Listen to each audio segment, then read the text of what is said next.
Zotëri, problemi qëndron kjo, ja 1 sekond tani, 1 sekond.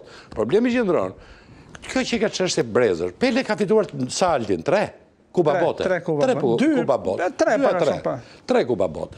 Atëherë, pse se thoi ti me 3 Kupa Bote këtij që është njësh? Po dëgjoj, për prindit tanë të gjithë son Pele. Pele, po. Erdhëm ne semi Maradona. Erdhët ju, Emanuel Loci Panoramës, dhe ajo ju doni Messi. Kështu që ka kjo punë. Pas nesër, mas një 3 dekadash, do më kujtonë, do vinë sa tjerë, do nxjerrin një tjetër. Do nxjerrin Mbappén, do nxjerrin tjetër. Që ka kjo dynja, me breza.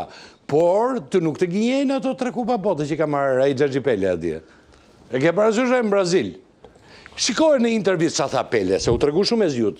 Kur e pash një ditë e pash, po e shikoja, sepse është kjo diskutimi madh, Maradona, Messi, Pele, ku di un Cruyff, Ronaldo. Se kuptoj se është kjo diskutimi, po ne. Jo, dhe tha, Messi tha, është lojtari më i mirë në 15 vitet e fundit. Sa e zgjuar ishte? Ishte, besoj tani do të ishte 20 vjetë, se mund ta ketë thënë para vdekjes, po. Para vdekjes, Messi është lojtari më i mirë në 15 vjet. E caktoi kohën. Qa mendimi ke për këtë tani? Më thuj? Po them domethënë gjithë lojtarët e botës që kanë kontribuar të jashtëzakonshëm ndër klubet më të mëdha në botën si Manchesteri, Arsenali ose Barcelona, çan gjithë thonë të lutem hiqeni një herë për gjithmonë krahasimin mes Messit dhe Maradonës, sepse nuk kanë krahasim fare. Çfarë thon? Që Messi është më mirë se Maradona. Thonë këta tani brezi tjetër. Pa ta Maradonën sot gjithë për Maradonën. Unë solla Ali Mersinin këtu në emision, kishte 30 vjet në Argjentinë. Argjentinë, po. Mua aty të kollë të gujot isha ullë, dhe do asjell prapë kur të filloja Argjentinë. Dhe i thash, o zotëri, thash, unë s'kam qenë dhe në Argjentinë, dhe kam shumë qef të shkoj. Pyeta, si është atje Maradona apo Messi? Edhe Maradona thash, tjetër gjë tjetër. Pastaj fillon diskutimi futbollistik. Tani, që të bëjmë ne tani? Ne pam Maradonën ti urdroni, zoti Loci. U gëzova se bëri 3 në Spanja. Si mbas fare, lejmi fundit e Panorama Sport. Po thashu lejmi fundit. Kush e bëri? Kush janë autorët? Ojarzabal ka shënuar do. Ja, do anullojnë se është offside, s'ka gjë, mos më thënë. Do anullojnë se është offside. Është offside? Është offside. I madhje. Ja ta shiko, po lutem mirë pjesën e parë, kishte edhe rast. Jo, rasti i Spanjës me Austrinë ishte kështu, që Spanja ka cilësi si skuadër, dihet. Dhe që Austria nuk e ka cilësi kjo dihet. Ishte një sfidë midis pabarabartësh.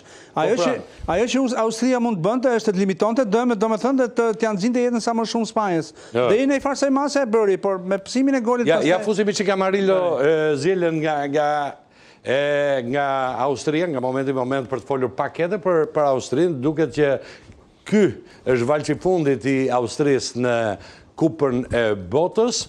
Natyrisht, drejtoresha, e prisje Spanjën, e qujti 3-0 apo jo?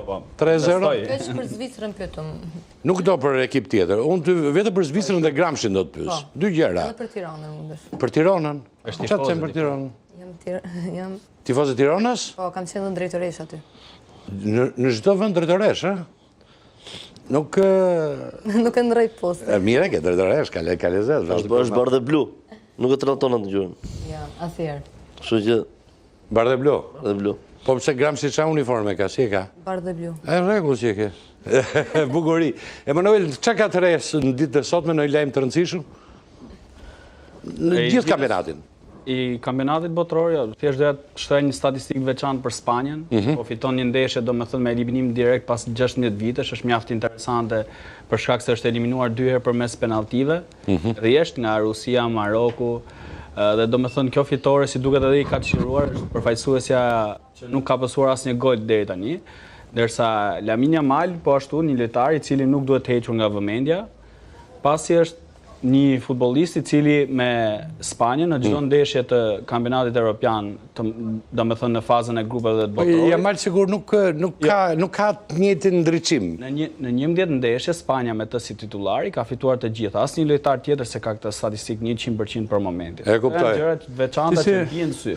Ka atë tempin që kjo puna përqindjeve është si puna asaj që ne të dy ham 2 pula, domethënë të dy kemi hëngur 50% pula, po ti ke ngrënë të dyja, unë s'kam ngrënë asgjë, kështu që përqindjet janë histori tjetër, do atje në fushë. Ka një të bukur ai, sa përqindjet janë si minifundit dhe takat që tregojnë shumë, tha, por nuk tregojnë gjërat kryesore.